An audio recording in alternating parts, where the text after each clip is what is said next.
After years of battles with a power-hungry OA, after hearings, fines, and legal threats that drained my bank account and my sanity, I bought 20 acres of clean, unincorporated land in the foothills. No board meetings, no compliance officers, no neighbor peeking through blinds with a rule book in their hand. Just quiet. Real quiet, the first kind I'd heard in years. Before we begin, make sure to subscribe to HOA Stories and tell us in the comments, where are you watching from today? My very first morning in my new home. The world felt like it had finally stopped spinning. The fog drifted off the hills like a curtain rising on a stage built just for me. Inside, my kids were still asleep, buried under blankets after a long moving day filled with pizza, cardboard boxes, and the frantic search for our cat who somehow nested herself into a box labeled winter coats. It was good chaos, our chaos.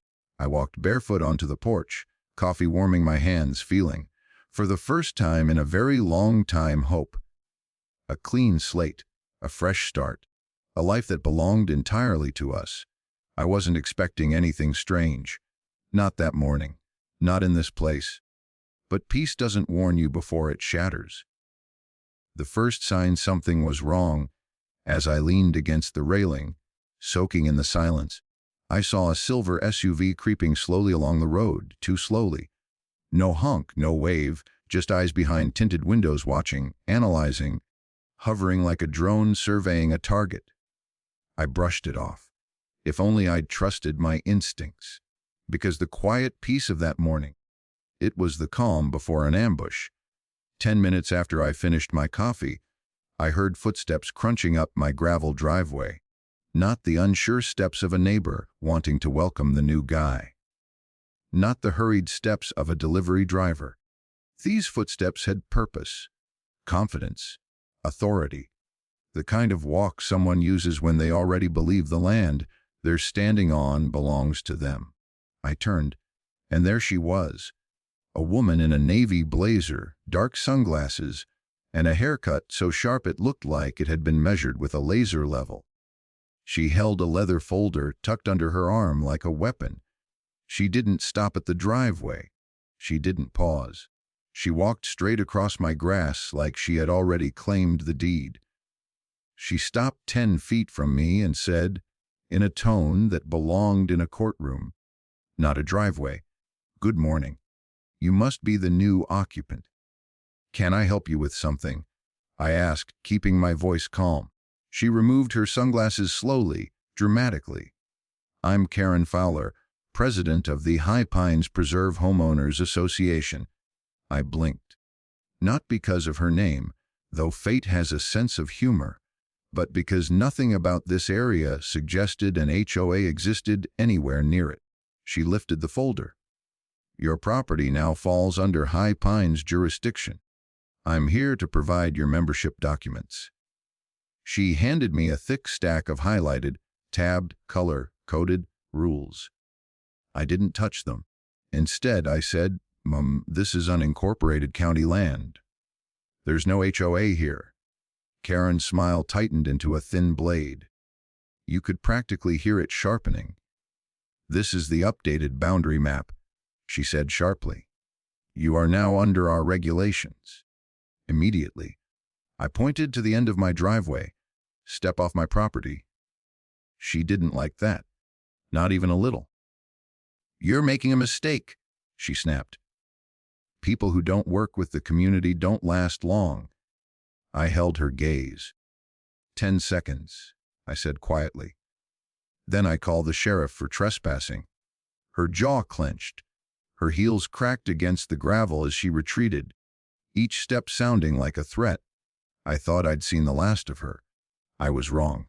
3 hours later, while the kids unpacked inside, I stepped out of the garage and froze. There she was, Karen, back again, angrier, faster, bolder.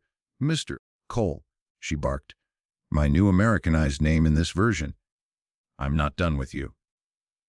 "I told you earlier," I said. "You're trespassing." She ignored me completely. Her attention shifted to a box sitting beside my porch. The one my son, Ethan, had carefully labeled in blue marker "Do not harass model San." Karen slowly read the words. Then she looked up at me, and she smiled. A cold, jagged smile. Before I could move, she lifted her foot and brought her heel down hard on the box. A sharp crack sliced through the air. Plastic snapping, wood splintering, foam collapsing. A wing slid out of the torn cardboard. A small black wheel rolled across the porch until it gently tapped my boot. Karen lifted her foot casually.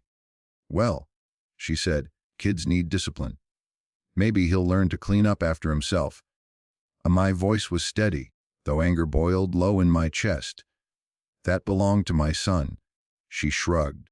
"Then teach him better habits." She turned toward my U-Haul truck and grabbed the ramp latch like she had the right to inspect it. I stepped forward. "Ma'am, that truck isn't yours." She yanked harder. I slammed the latch shut before she could open it.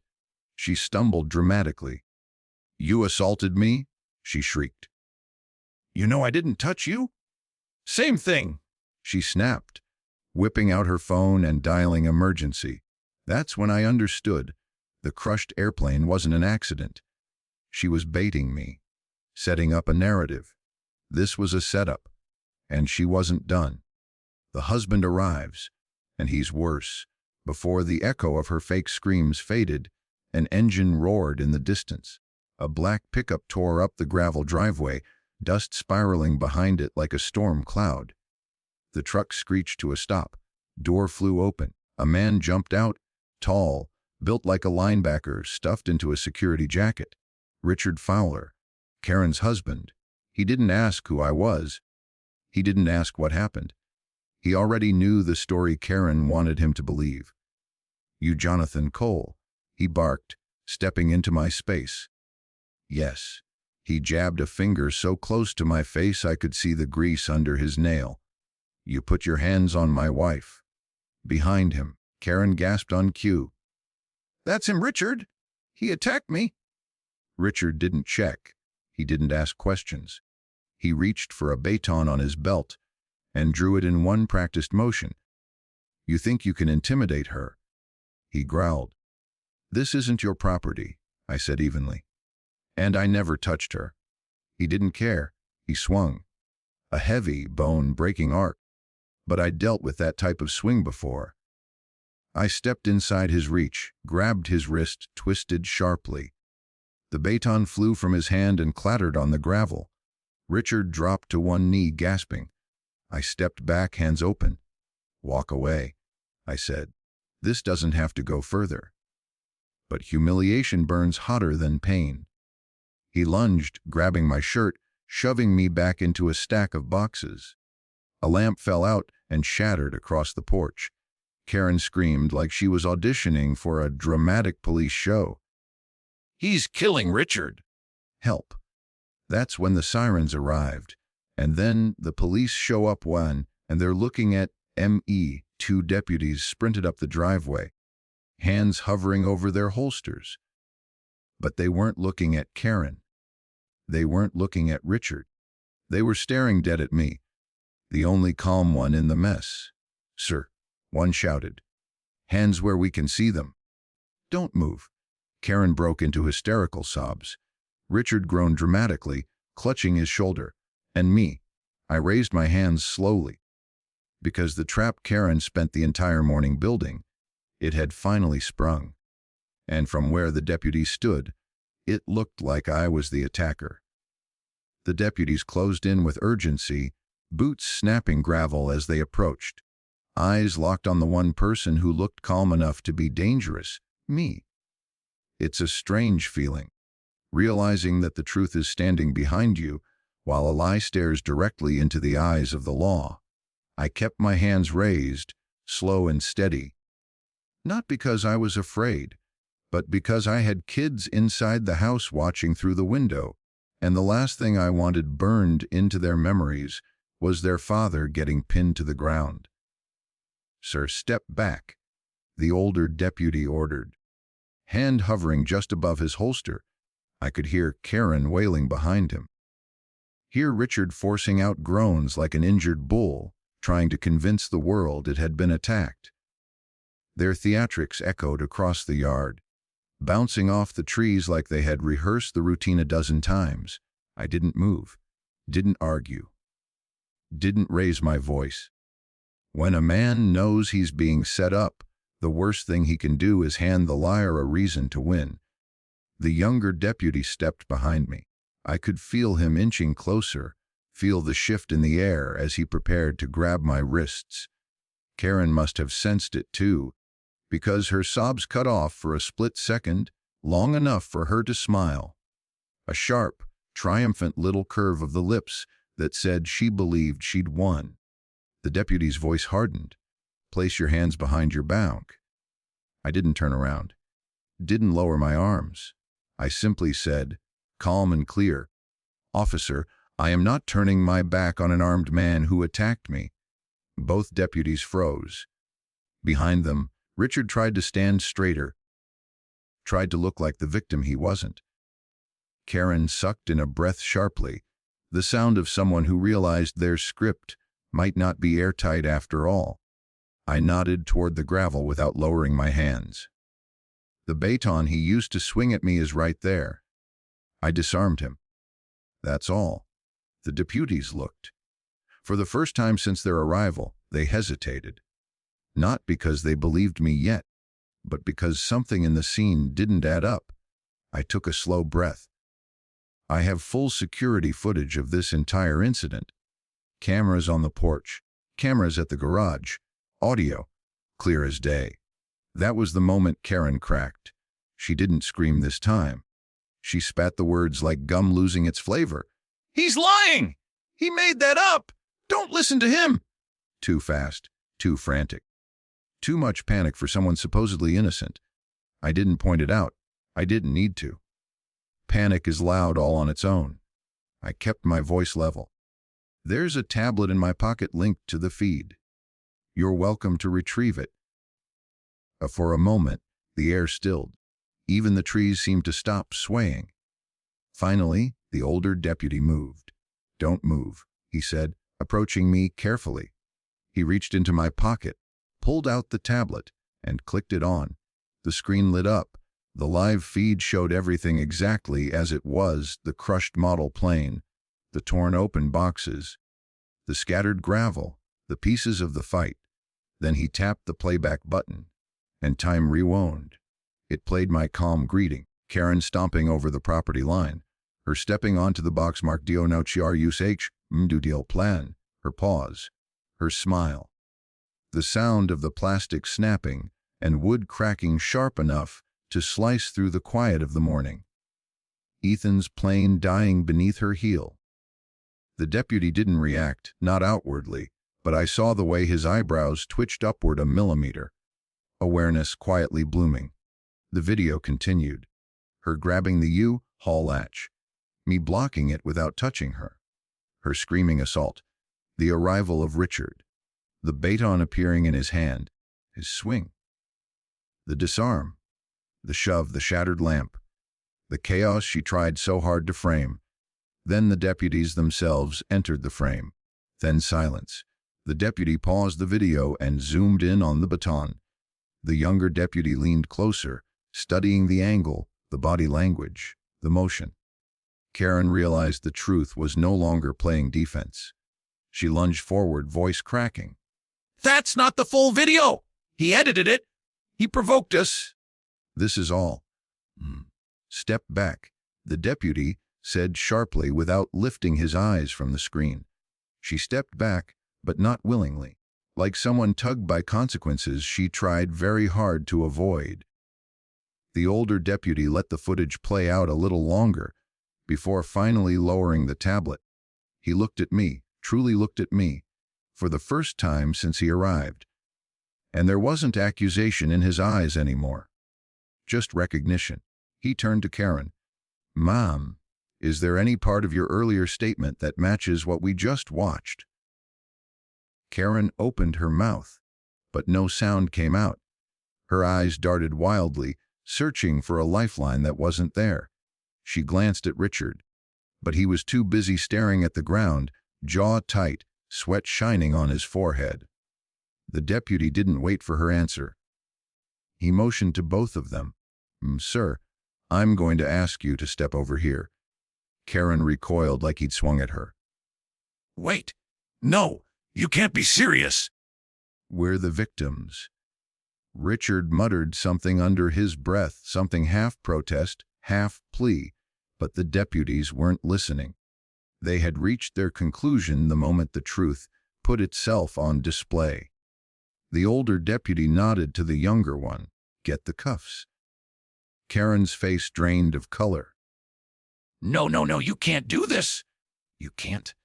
But she didn't get a vote in reality anymore. The clicking of handcuffs echoed across my driveway, the sound of justice being set into place piece by piece. Karen struggled, twisting, threatening lawsuits, badges, careers. None of it mattered, not against the cold steel closing around her wrists. Richard tried to puff himself up, but he looked smaller than he ever had. His hands went behind his back with far less resistance than his wife's. The deputy secured the cuffs with a firm click. I breathed not relief, not triumph, just the exhale of a man who had held tension in his bones too long. As they were led to the patrol car, I saw movement in the front window. My kids stood there, little faces pale but watching. I gave them a small nod. It wasn't much, but it was enough to say, "It's okay. We're safe." When the car doors shut on Karen and Richard, the sound felt final. Not the end of everything, but the end of their story in my home. The deputies came back over. The older one handed me my tablet with a quiet, understanding nod. "You handled yourself better than most would have," he said. "We're filing the report. They'll be held accountable." I thanked him. He didn't need the words. He'd already seen the truth. After they left, the quiet returned. But this quiet wasn't peaceful. It was heavy, like the air was waiting for whatever came next. And something did come next. That evening, after the kids went to bed and the house settled into its tired creaks and sighs, my lawyer, Theo, came over. He carried a leather briefcase older than both of us, the kind of case that carried truths no one wanted to face. He watched the footage, face stern, patient, absorbing every frame. When it ended, he tapped the table twice and said, "This is a lawsuit waiting to be gift-wrapped." Then he pulled out the zoning maps. One was the official county map. The other was the one Karen had tried to give me earlier. Side by side, the boundary lines didn't match. Not a small discrepancy, not a clerical error. A deliberate shift. Theo outlined the forged boundary with his pen. "This wasn't a mistake," he said quietly.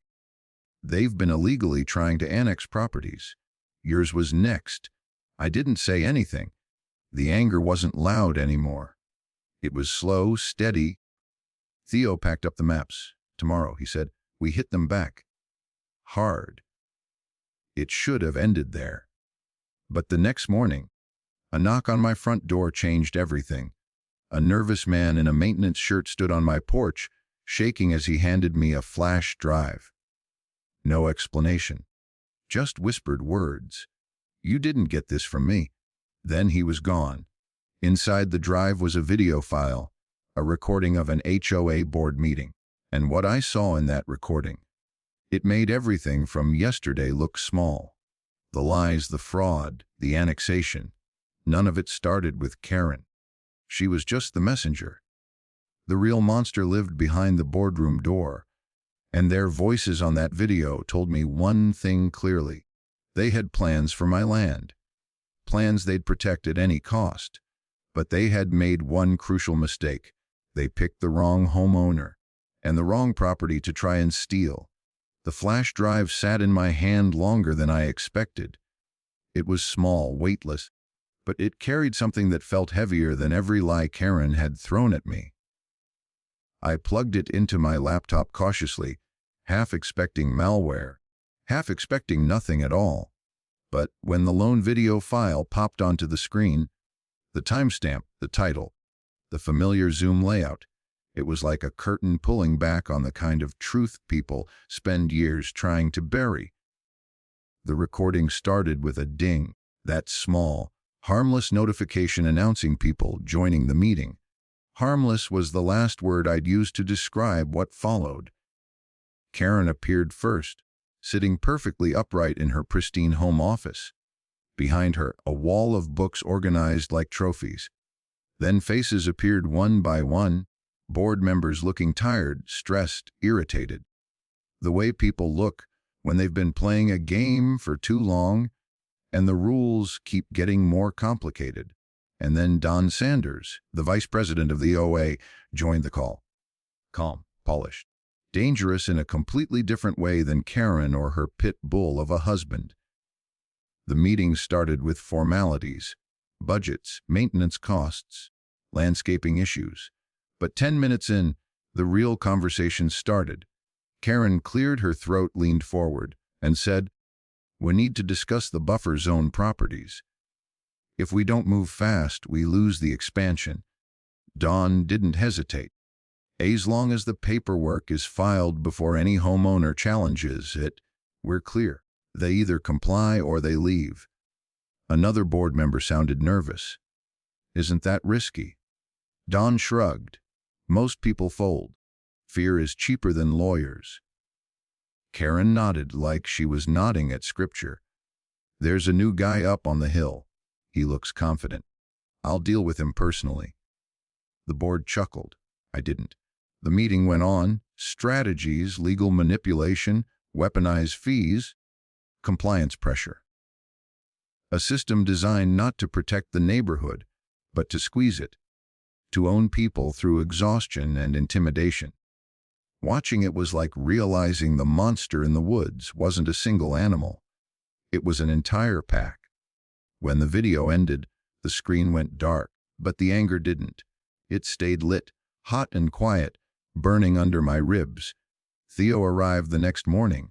I didn't even have to explain. I just played the video. He watched the whole thing, his jaw tightening at every smug comment, every calculated scheme, every laugh. When the screen finally went black, he leaned back in his chair and exhaled slow. "This isn't just harassment," he said. "It's organized fraud, and they've been doing it for years." "What do we do?" I asked. His answer was simple. "We'll take everything they built and pull it apart brick by brick." He opened his briefcase, revealing 3 folders. Thick, worn, packed with complaints and documents from people who'd been pushed to their limits by the same HOA. Lost savings, threats, forced sales. Everything Karen and Don bragged about in the meeting, written down in desperate handwriting by people who didn't have cameras or evidence or the strength to fight back. But now someone did. Theo filed our civil suit that afternoon, not just against Karen, not just Richard, not just the board, against the entire High Pines Preserve Homeowners Association. Within days, everything started unraveling. The county announced an audit. The district attorney requested the meeting recording. Lawyers representing homeowners started calling Theo's office, asking to join the suit. The dominoes didn't fall. They collapsed under their own weight. Then came the first emergency board meeting. Someone secretly recorded it, another homeowner tired of being bullied, and forwarded it to Theo, who forwarded it to me. Watching that video felt like watching a collapsing building from a safe distance. Voices screaming, papers slamming, Don trying to talk over everyone, insisting everything was legal, everything was fine, everything was salvageable. But no one believed him, not anymore. Accusations flew like shrapnel. "You said the map was approved. You told us the annexation was legal. You used HOA money for your own companies. We could go to jail because of you." Someone mentioned my name. The room exploded again. Burke has footage. "The county is involved. The DA is asking questions." Don lost control of the room, lost control of the narrative, lost the power he thought he owned. And I realized then, It wasn't my land they wanted. It was control. Control over people who didn't know how to fight back. But they picked a property with cameras, and a homeowner who'd been through hell once and wasn't about to go back. The first hearing took place in a small, quiet courtroom. No cameras. No crowds. Just truth and consequences. Karen walked in looking smaller than I'd ever seen her. No blazer. No power stance. Just a pale sweater. Stiff shoulders and eyes that refused to meet mine. Richard looked worse. 3 months in county had drained whatever bravado he used to carry like a weapon. He sat with his head down, wrists resting on the table like he was already in cuffs again. The judge reviewed the evidence, the forged boundary map, the financial records, the meeting footage, and finally, the security video. His face didn't show shock. It showed disappointment. The kind of disappointment adults have when they see children who should know better doing something they absolutely shouldn't have done. When he finally spoke, his words came slow, deliberate, and final. High Pines Preserve Homeowners Association knowingly engaged in fraudulent boundary expansion, extortion of property owners, and coordinated schemes to intimidate or remove homeowners who resisted. Karen's head fell lower. Richard closed his eyes. The judge continued. This court finds that Mr. Cole acted in lawful self-defense and with restraint during a confrontation initiated by trespassers. The evidence contradicts all claims made by Mrs. Fowler and Mr. Fowler. The rest was a list of consequences that hit like a series of hammer strikes.